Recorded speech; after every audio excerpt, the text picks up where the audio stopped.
पूर्व काल में जब भगवान ने रघुवंश में अवतार लिया था तब वे श्री राम नाम से विख्यात हुए थे। तब उन्होंने लंका जाकर रावण को मारा और देवताओं का कार्य किया था और अयोध्या वापस आकर राज्य चला रहे थे। उस समय उनके दरबार में अगस्त्य आदि ऋषि उपस्थित थे। अगस्त्य जी की आज्ञा से द्वारपाल ने तुरंत ही राजा राम को सूचित किया। तब श्री रामचंद्र जी ने कहा, तुम शीघ्र ही उन्हें भीतर ले आओ। फिर जब श्री रामचंद्र जी ने उनका सत्कार किया तब महर्षि अगस्त्य बोले, हे महाबाहो, आपके प्रताप से सर्वत्र कुशल है। बड़े सौभाग्य की बात है कि शत्रु दल का संहार करके आए हम आपको सकुशल देख रहे हैं। आपने युद्ध में रावण को मार दिया। आपने जैसा कर्म किया है वैसा कर्म करने वाला इस संसार में दूसरा कोई नहीं है। हमें आपका दर्शन हुआ और आपसे वार्तालाप भी कर लिया। अब हम अपने आश्रम जाएंगे। रघुनंदन, आप भविष्य में हमारे आश्रम पर जरूर आए। इतना कहकर जब ऋषि अंतर ध्यान हो गए तब श्री रामचंद्र जी ने सोचा कि महर्षि अगस्त्य ने आश्रम आने का प्रस्ताव रखा है तो अवश्य ही कोई गुप्त बात होगी।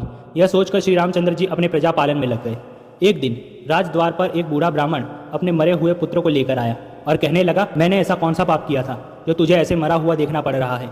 जरूर इसमें श्री राम का ही दोष है। हे रघुनंदन, अब मैं अपनी पत्नी के साथ यही प्राण त्याग दूंगा। फिर आपको बालक हत्या, ब्राह्मण हत्या और स्त्री हत्या का भी पाप लगेगा। यह सुनकर श्री रामचंद्र जी ने गुरु जी वशिष्ठ जी से पूछा कि अब क्या करना चाहिए। उतने में ही वहाँ देवर्षि नारद आ गए। नारद जी ने कहा, हे रघुनंदन, इस बालक की जिस प्रकार अकाल मृत्यु हुई है इसका कारण बताता हूँ, सुनिए। सतयुग में ब्राह्मणों की प्रधानता थी। तब ब्राह्मण के अलावा और कोई तपस्वी नहीं होते थे। उस समय सभी अकाल मृत्यु से रहित और चिरंजीवी थे। फिर त्रेता युग में ब्राह्मण और क्षत्रिय दोनों तप करने लगे। द्वापर में वैश्य भी तप करने लगे थे। ये तीनों युगों की धर्म विशेषता है। तीनों युगों में शूद्र तप नहीं कर सकता, पर कलयुग में यह संभव है। आपके राज्य की सीमा पर एक शूद्र घोर तप कर रहा है, जिसके कारण इस बालक की मृत्यु हुई है।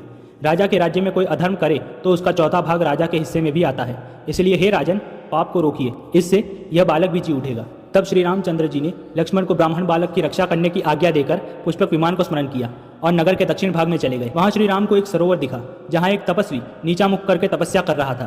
प्रभु ने पास जाकर कहा, हे तपस्वी, मैं दशरथ का पुत्र राम हूँ। कौतूहलवश मैं ये जानना चाहता हूँ कि तुम किस लिए तपस्या कर रहे हो। तुम ब्राह्मण हो या क्षत्रिय या फिर वैश्य और शूद्र, तब तीन प्रकार के होते हैं, सात्विक, राजसिक और तामसिक। परोपकार की इच्छा से किया तब सात्विक है। तेज, कीर्ति, मान, वैभव की प्राप्ति के लिए किया गया तब राजसिक है। और अपने शरीर को कष्ट देते हुए दूसरों का नाश करने के लिए किया गया तब तामसिक है। तुम्हारा तप आसुरी तप यानी तामसिक जान पड़ता है। तुम्हारा भाव असुर जान पड़ता है। तुम द्विज नहीं हो सकते। तब वह व्यक्ति बोला, हे रघुनंदन, चिरकाल के बाद आपका दर्शन हुआ। आप धन्य हैं जिनके राज्य में तपस्वी लोग इस तरह सिद्धि की इच्छा रखते हैं। मैं शूद्र जाति में उत्पन्न हुआ और मेरा नाम शंभुक है। इस प्रकार वो कह ही रहा था कि श्री राम ने अपनी चमचमाती तलवार से उसका मस्तक धड़ से अलग कर दिया। उसके वध होने पर इंद्र आदि देवता साधु साधु कहकर श्री राम की प्रशंसा की और जिस क्षण शंभुक का वध हुआ ब्राह्मण बालक भी जी उठा।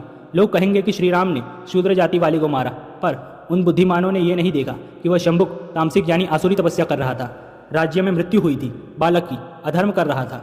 रही बात वर्ण या जाति की, तो उसका निर्णय गुण और कर्म से होता है। भगवद गीता में भी बताया गया है, चतुर्वर्णम मया सृष्टम गुण कर्म विभागश। तो आज के लिए बस इतना ही। वीडियो पसंद आए तो वीडियो को लाइक कीजिएगा, शेयर कीजिएगा और चैनल को सब्सक्राइब कर दीजिएगा ताकि आपको ऐसी और भी वीडियोस मिलती रहेगी। धन्यवाद।